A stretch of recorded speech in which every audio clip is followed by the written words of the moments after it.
Hello everybody, this is gonna be an emo video, cause we're talking about the best and worst films of 2017. It'll be in top 10 order, and then I'll start with the best and end with the worst, and in between them, I'll give little slots of mediocre films that are either a 6 or 5 out of 10 and weren't bad enough to put on the top 10 worst list. So let's begin with the best. Blah blah blah blah blah blah. Oh shit. Number 10 for me is Guardians of the Galaxy Volume 2. Because I liked Guardians of the Galaxy Volume 2. It did what the first film didn't really touch upon, and like the backstories of these characters. I mean, you're like, oh man, Thanos is like a shit father, and then like Star-Lord's mom died. But in this one, you really get them more fleshed out, and it's interesting to see this one not be much of an action movie, but more of, a character-driven movie. And you like all the Guardians, and it's all good.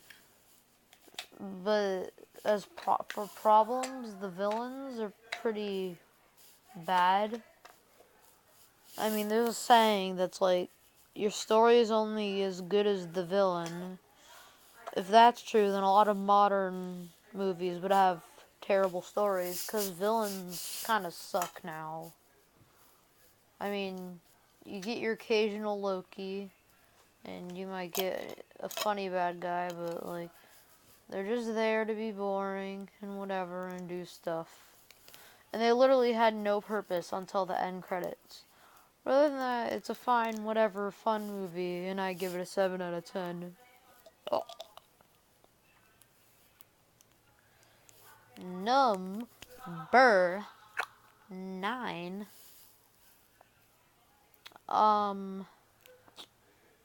It's kind of a tough one, because I saw a lot of films this year.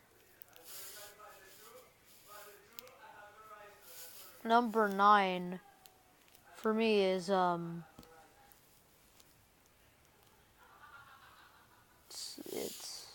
it's a hard choice, but Jesus Christ, I just forgot my own list. Okay, fine, whatever. I don't even care. It's Get Out. Get Out is a really good horror movie. Not the best horror movie ever created. No, get off acid. Okay, man. Okay, man. It's not even. Get off the acid. It's not good for you. Just get off it. It's not even in like the top 10 for me. For me, it's like a 7. Because flaws of the movie.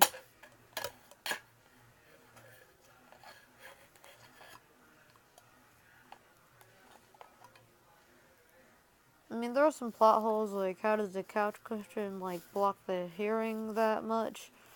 And like, whatever. I'm not complaining about those things.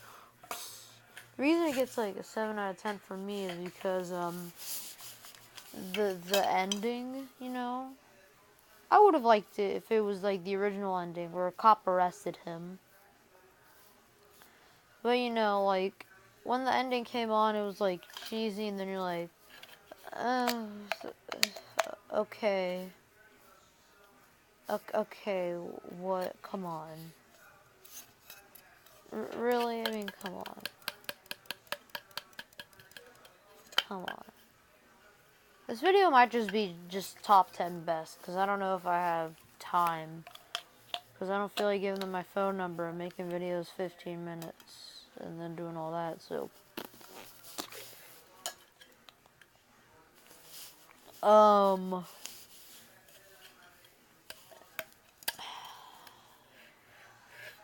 I don't think I saw that many good movies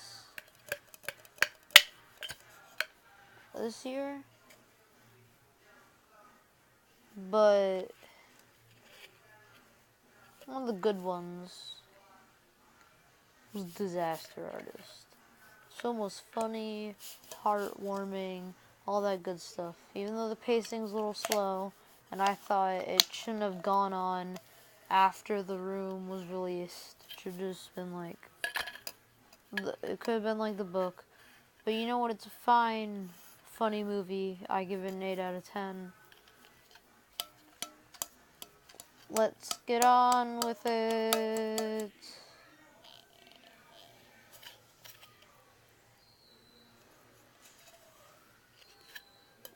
Number, I'm at number 8, right? No, I'm not. I'm at number 7. Number 7 for me is Captain Underpants, the movie. And they're like, you're putting an animated film? What the fuck, man? It was just... Okay, I read all the books, and I love them. And I saw this film, and I thought it was great. There were no bad, cheesy, fucking cringe jokes like there are in these other animated movies. None of that. It's just clever, witty, good humor. That should be in all these kids' films. The story,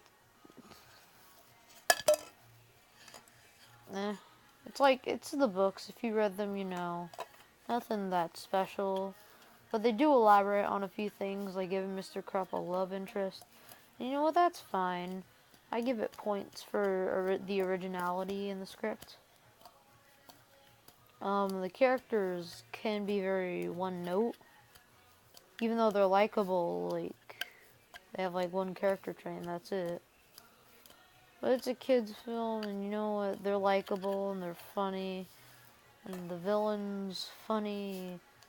And Jordan Peele, who's in 2 of the best films, and was in this one as Melvin, and I had no idea. The voice acting was really good from everyone.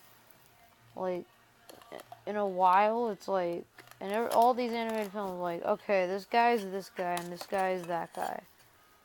I'm like, yeah, I admire that, and everyone's admiring that. But being like, I did not know that was Kevin Hart. I'm like, really, you didn't know that was Kevin Hart? Are you kidding me? Really? Okay, I got a little off topic, but let's go on to number 6.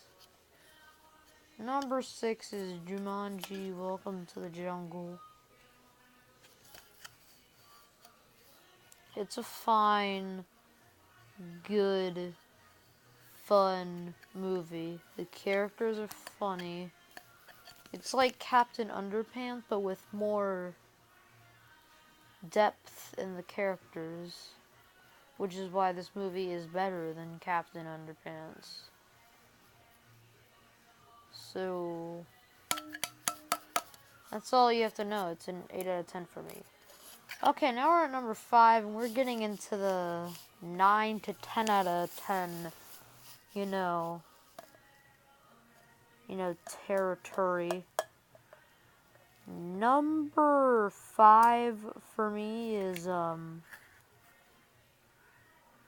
film called Coco. Coco is very good. The characters are all stunning, and they have wonderful things to do, and they're not freaking people who are like, oh my god, this is awesome. Not every 6 seconds. They're believable, relatable characters. And, like, I'm not Mexican, but I'm Colombian, which is, like, near that. And I could recognize some of the culture, and I could, like, kind of respect it. I mean, if you look at my Look at my hand. It's like kind of tan. So whatever. But the animation is good as always from Pixar. The story has some surprising originality from a cheesy plot, and it kind of does everything right. Some weak points are the dog, which are just like, okay, it's a comic relief character. Okay, stop it. I don't. No. Don't do this. But you know what? Fine, whatever. Number 4 is Thor Ragnarok. Fun Marvel movie. Give it a 9 out of 10. There's nothing really to say about it. It's fun. The characters are good. It looks good. Everything's good. And it has that extra layer of fun that just makes it that more enjoyable. So I give it a 9 out of 10. Perfect movie.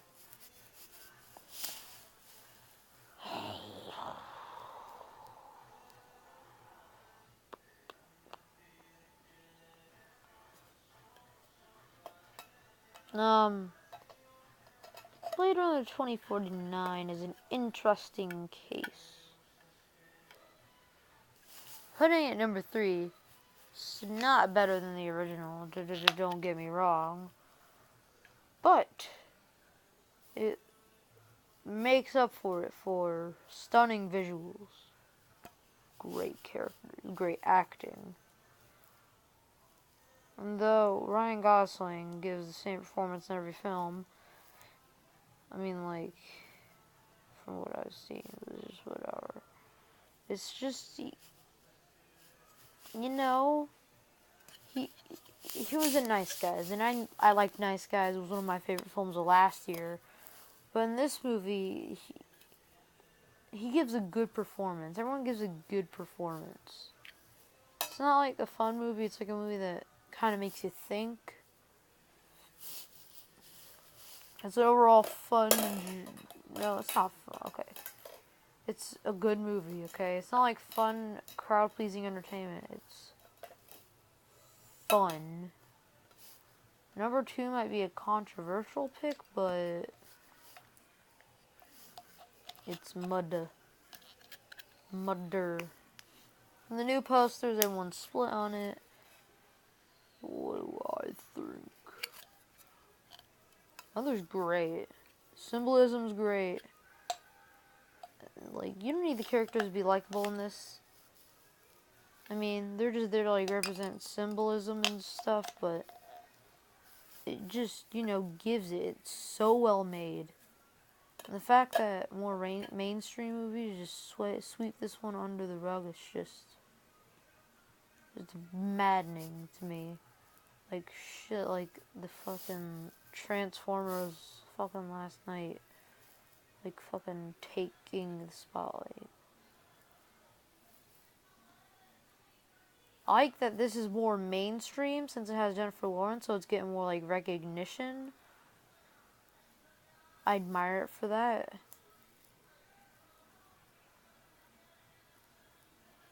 Actually, no.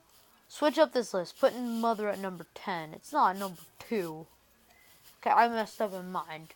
So Blade Runner 2049 is number 2. Then, friggin' whatever was number 10, I can't remember, is at, like, number 9, and Mother's number 10. You feel me? Number 1 favorite film of the year for me.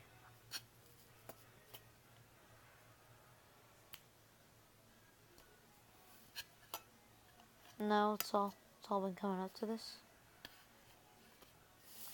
But the number 1